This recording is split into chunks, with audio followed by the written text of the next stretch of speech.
Oke, halo, assalamualaikum warahmatullahi wabarakatuh. Balik lagi ke channel aku. Kenalin, nama aku Lia. Jadi hari ini aku akan bahas lagi, mungkin part 2 nya latar belakang gitu ya, tentang fenomena dan gap. Nah, sebenarnya fenomena dan gap ini kan sebelum latar belakang. Jadi waktu kamu ngajuin judul, gitu kan, emang apa sih fenomenanya? Nah, fenomena ini apa? Fenomena ini adalah masalah yang terjadi saat ini sehingga menjadi alasan kamu untuk mengambil judul itu, gitu. Jadi misalnya contohnya gini, eh, tempat saya, ada restoran dekat rumah saya rame misalnya. Oh, ternyata kan makanan enak banget sampai ngantri banget. Saya gunakan bagaimana sih word of mouth-nya dia, gitu. Karena kadang testimoni artis aja gitu ya, sampai testimoni kata tetangga kamu, kita lebih cari tetangga kamu gak sih? Karena kita tahu dia nggak dibayar gitu loh, pasti dia akan bilang jelek-jeleknya juga, istilahnya kan kayak gitu. Jadi kita kalau cari tempat makan tuh akan lebih percaya. Nah, itu kan salah satu strategi promosi ya sebenarnya, word of mouth itu. Dengan kualitas produknya dia, istilahnya si masakan itu mempengaruhi minat beli misalnya gini. Atau misalnya gini, tapi kalau minat beli tuh nggak boleh, aku nggak boleh lagi perilaku konsumen. Lihatlah dari strategi promosinya misalnya.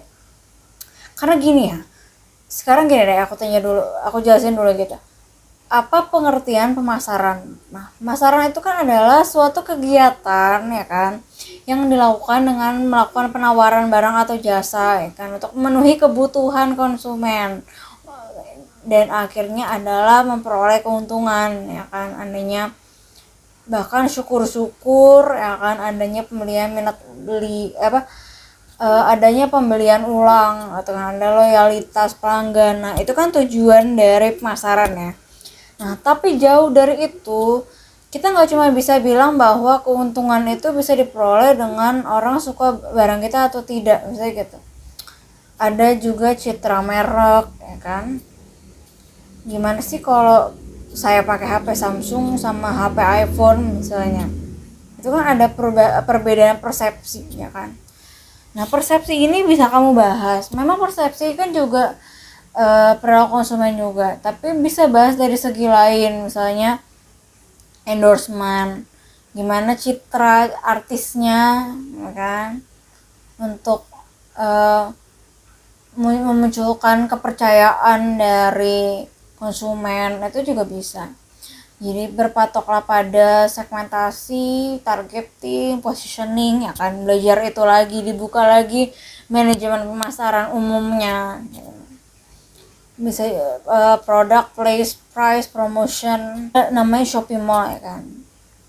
Nah, gimana sih jaminan mutunya dengan Shopee Mall itu?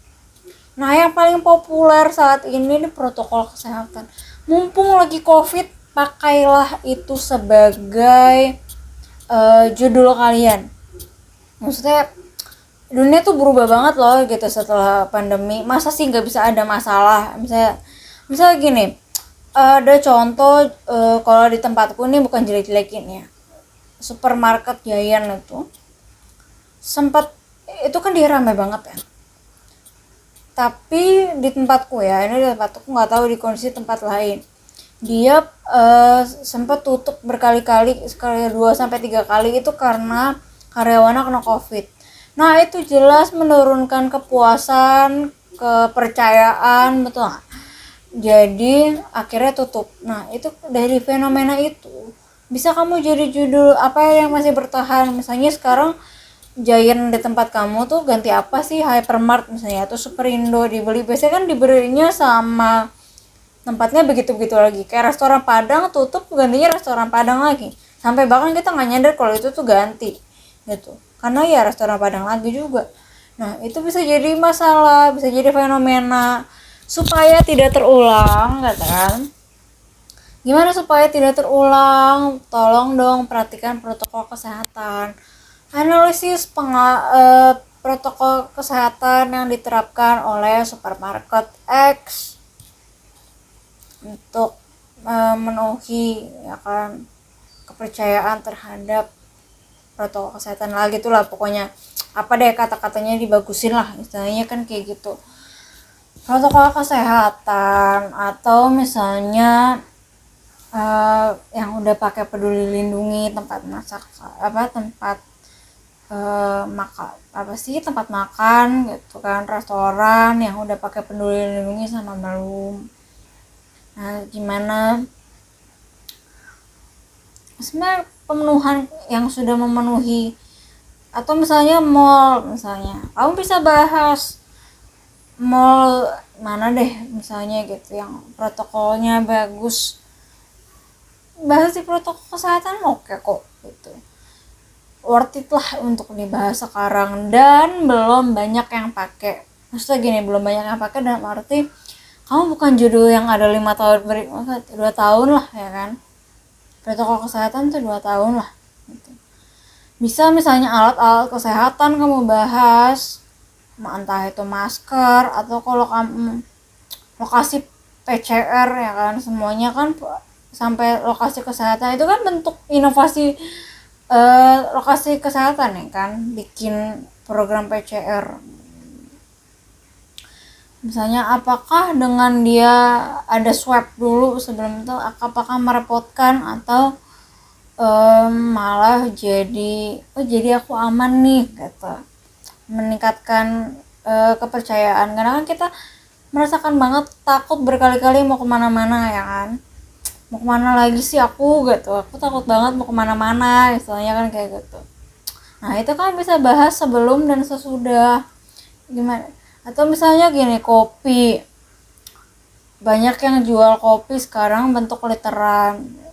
Sebenarnya tujuannya itu kan untuk bertahan hidup ya kan, supaya perusahaan tetap jalan terus. Gimana caranya, akhirnya pakai cara itu ya kan. Nah itu bisa kamu jadikan judul. Kenapa jadikan judul? Saat ini ada penurunan pengunjung sebesar titik akibat penutupan kan, atau misalnya PPKM dari tanggal segini sampai tanggal segini. Meskipun PPKM sudah dilonggarkan ya kan, masyarakat masih memiliki kekurangan masih belum percaya, masih takut gitulah ya kan untuk berkunjung, sehingga peralihan untuk media delivery masih harus digunakan. Nah, jadi untuk saya gini, tempat-tempat all you can eat kayak gitu kan, adanya penurunan minat beli dari tanggal segini sampai tanggal segini, itu bisa dibahas. Jadi judul itu cari di sekitar kamu apa ya yang kurang, apa ya yang berubah gitu. Ini mumpung covid banget, pakailah covid gitu, cerita-cerita covid menyedihkan ini tolong ya. Kalau SDM bisa efektivitas WFH WFH itu seperti apa, atau online rekrutmen ini hampir sama yang aku bahas di judulnya. Atau misalnya lagi ya pokoknya seputar kayak gitulah gitu kan, sekarang lagi WFH ya jadi katanya. Atau misalnya penurunan kualitas layanan bank misalnya, sekarang udah 50%, bank ramainya kayak gitu ya kan, sering jam berapa udah ditutup aja. Nah itu kan menurunkan menurunkan kepuasan ya kan. Tapi gimana gitu kan, sebenarnya kan perusahaan juga terpaksa kan melakukan hal itu, bukan kemauan kita kok gitu. Ada pandemi ini bukan mau kita. Nah gimana strategi bertahannya, nah itu bisa jadi judul. Nah jadi fenomena, jadi misalnya gini ya, gapnya apa ya kan, gapnya adalah bagaimana aktivitas sebelum dan sesudah. Nah, yang di variabel Y-nya itu ya kan, entah kepuasannya, entah loyalitas minat beli kayak gitu kan. Nah kamu bisa survei kalau misalnya produk-produk yang sekiranya masih bisa dijangkau, bukan dijangkau, bisa gampang diambil datanya. Misalnya contoh datanya di viral TikTok misalnya gitu, terhadap pembelian McD atau McD BTS misalnya 2 hari tutup McD-nya kan. Ini jadi bahas McD mulu ya, jadi pengen McD. Oke. Jadi gitu, jadi sebenarnya judul tuh banyak, jadi banyak nonton berita. Coba deh kamu nonton TV dari pagi sampai malam kalau nggak ada inspirasi kayak gitu. Itu sebelum dan sesudah aja seperti apa gitu misalnya. Sebelumnya orang pakai, nggak ada yang beli hand sanitizer misalnya, orang pakai masker cuma nakes doang. Sekarang orang beli masker, sehari beli masker segini. Nah itu kayak fenomenanya apa, dikarenakan pandemi ya. Atau misalnya gini, penurunan penggunaan kereta misalnya, pencarian alternatif transportasi lain karena pakai peduli lindungi misalnya.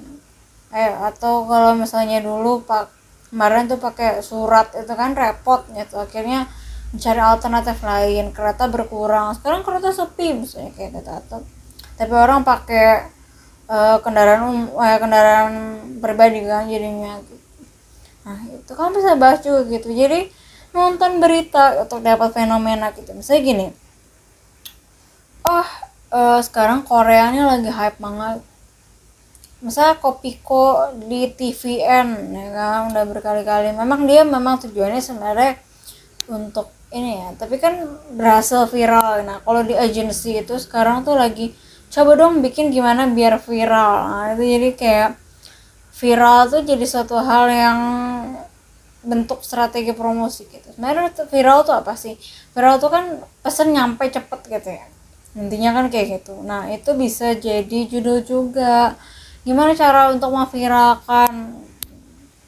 Kalau kamu berhasil, kamu bisa untuk memberikan value kamu gitu, bahwa ini tuh bisa ya ternyata kamu untuk memviralkan. Paling banyak kok ke tes layanan sebenarnya kan. Nah layanannya bisa kamu arahin lagi, misalnya penurunan apa, misalnya layanannya tuh dari segi apa, misalnya perbankan jam kerjanya ya kan, aku tuh nggak bisa jam 2 udah tutup, mau gimana sih kayak gitu kan. Atau apa misalnya gitu, dari layanan dari segi mananya gitu. Jadi ambil dari segi umumnya, terus kamu arahin lagi layanan yang mana yang mau kamu pakai. Karena sekarang jamnya dari jam segini sampai jam segini kayak gitu. Masalahnya apa sih gitu, kenapa sih harus ngambil judul ini gitu, kenapa variabel ini yang dibahas. Karena ini padahal variabel yang paling berubah bu dari sebelum pandemi sama setelah pandemi, dan hasilnya tuh signifikan banget. Oke, sekian dari aku. Assalamualaikum warahmatullahi wabarakatuh. Dadah, sampai jumpa.